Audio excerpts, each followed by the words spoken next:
Bismillah ar-Rahman ar-Rahim. The object-oriented programming using C++ class Razim Yasser Ali. Our Bawayo lecture number 28 Protected Inheritance. په تیر شوي کلاس کې مونږ ویلي وو public inheritance او د هغې څه example تاسو ته ما درکړی هم وو. امید ده چې تاسو په هغې باندې پوه شوي یئ. که تاسو هغه نه یې کتلی نو اول هغه وګورئ lecture number 27 تاسو په دې باندې بیا ښه پوهیږئ.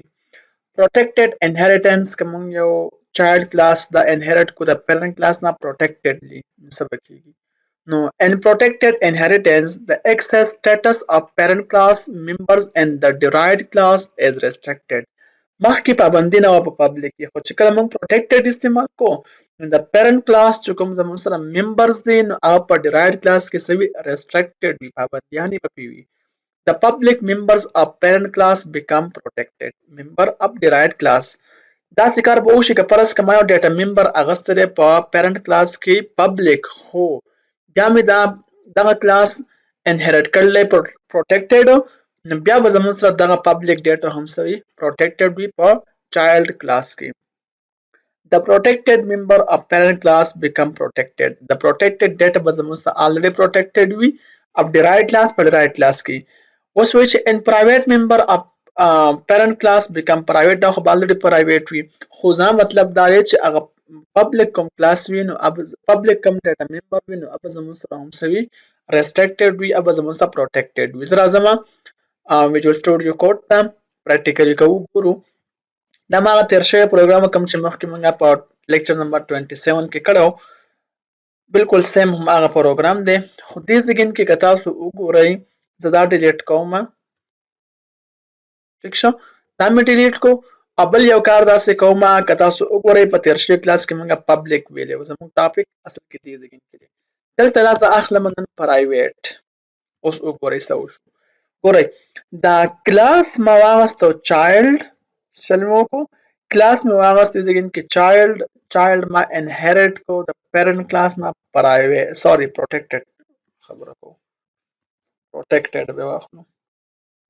ٹھیک شو نو چایلډ کلاس ما انهریټ کو د پیرنټ کلاس نه protectedly څنګه protected می انهریټ کو ٹھیک شو چایلډ کلاس د پیرنټ کلاس نه. اوس دلته به څه وشي اوس که تاسو وګورئ زه اکسس کوم په A کې یو ویلیو سټور کوم ډایرکټ زه اکسس کوم په مین فنکشن کې زه اکسس کوم زه اکسس کوم آبجیکټ کریټ کوم د چایلډ کلاس CHILD د چایلډ کلاس یو آبجیکټ کریټ کوم نوم یې ورکړو OBJ دلته راځم دا زه یو ویلیو پکې سیټ کوم په A کې نو زه ورته سیټ کوم فار ایگزامپل 50 او دا ډایرکټ زه په سکرین ډسپلی کوم هم دلته ته لیکم چې cout obj.a error به راکوي ټیک شو ښکاري ته error دا زه رن کوم چې ولې error راکوي څه وجه ده تاسو ته وجه وایم چې error ولې راکوي دې موږ ته اوس هم وایي چې څه وجه ده دې موږ ته وایي not declared here integer a ولې څنګه declare here integer parent a is in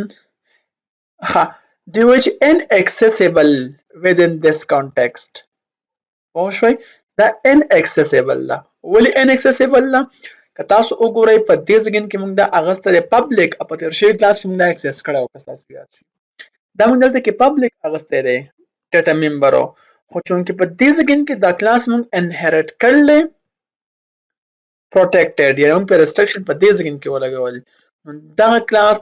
دغه ډیټا ممبر دې کلاس لپاره هم څه شو protected شو دا موږ نشو اکسس کولی outside the class ټیک شو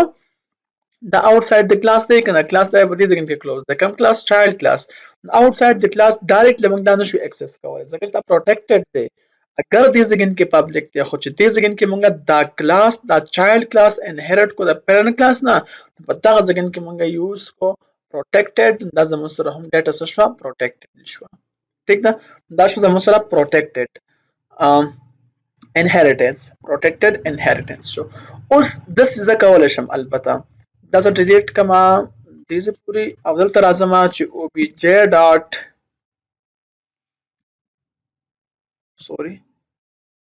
obj ډاټ n چې کوم ممبر فنکشن موږ اکسس کولی شو ٹھیک ده او obj ډاټ out ممبر فنکشن ول اکسس کولای شو. ښکاره خبره ده چې مونږه پروټیکټډ ډیټا په ډرایوډ کلاس کې اکسس کولای شو ایزیلی. ټیک ده، دا زه رن کوم چې موږ ته څه انسر راکوي. ګورئ انټر ویلیو پر اے پلس کا میں انټر کو 45 انټر مې کو 46 نو د اے ویلیو 45 د بی ویلیو 46 مطلب دا چې موږ دا اکسس کړه. ټیک شو. او پروټیکټډ اکسس سپیسیفایر مونږه څه کولی شو اکسس کولی شو په چایلډ کلاس کې، نو ځکه مونږ دا اکسس ده. نو ان شاء الله نیکست کلاس کې مونږ وایو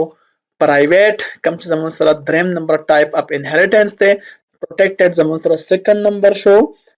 سیکنډ ټایپ اف انهریټنس شو، او پوسټ زموږ سره پبلیک او تل نمبر به زموږ سره وي پرایویټ. ان شاء الله نیکست کلاس کې به هغه وایو.